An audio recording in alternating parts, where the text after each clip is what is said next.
Book of Truths, Teachings of Jesus and Celestials, Revealing the Divine Love and New Birth of the Soul.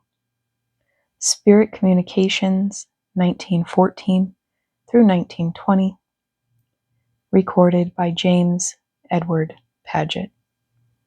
Angelic Help on the Path to God's Infinite Truth.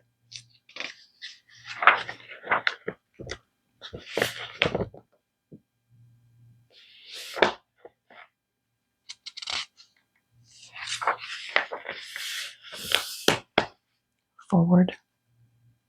Jesus, June 8, 1915. When I was satisfied that I was chosen by my Father to perform his work of declaring to the world the bestowal of his great gift of the divine love that was in his nature, and which formed the predominant principle of that nature, I commenced my ministry and continued to work for the redemption of mankind on earth until my death on the cross. I was not then as perfect as I am now, and my knowledge of the truths of the Father was not so great as it is now.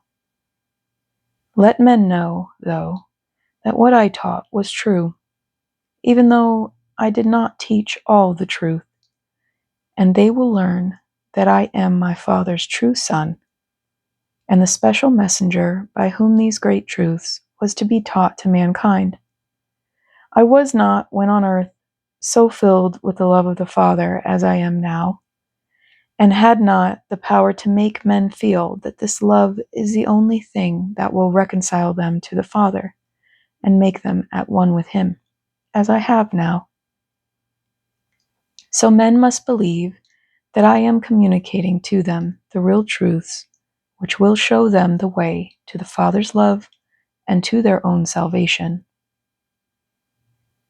Anne Rollins, May 24th, 1915. Jesus knows that what he writes is of the most vital importance to mankind. I only wish that all mankind could hear his message. For if that could be, many a thinking and perhaps thoughtless man would turn his thoughts to God and strive to obtain that great love of which Jesus writes so eloquently. As I conceive it to be, this work is of more importance to mankind than anything that has been attempted since Jesus was on earth and unfolded to his disciples and hearers the great truths of his Father. So try with all your faith and earnestness to get into as high spiritual condition as possible so that you may be able to receive the important and heretofore hidden truths which Jesus shall disclose to you. He is in earnest that these truths shall be given to mankind.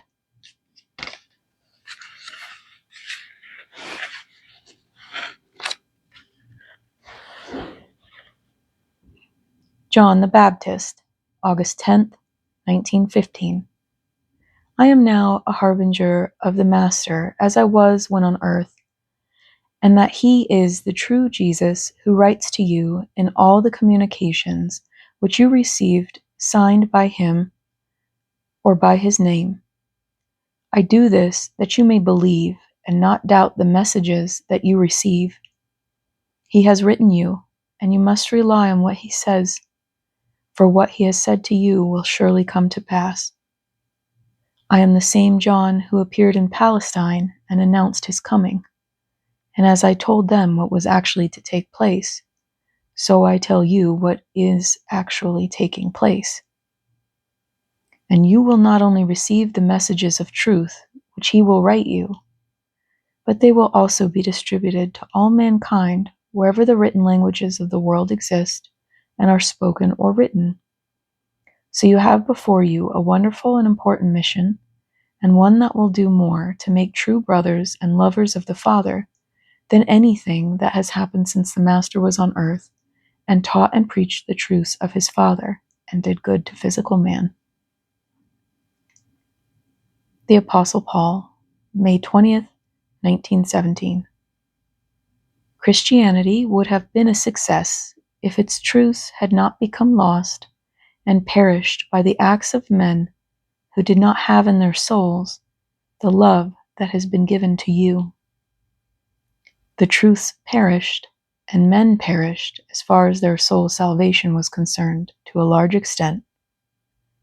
But now these truths will not perish, because they will be presented in living type, and no copying or recopying will be needed, and no addition will be made, or anything taken away from the writings of the spirits who are now engaged in formulating these truths.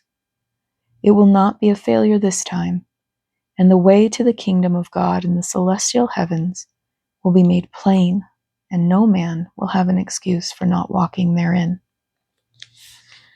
Jesus, June 7th, 1920.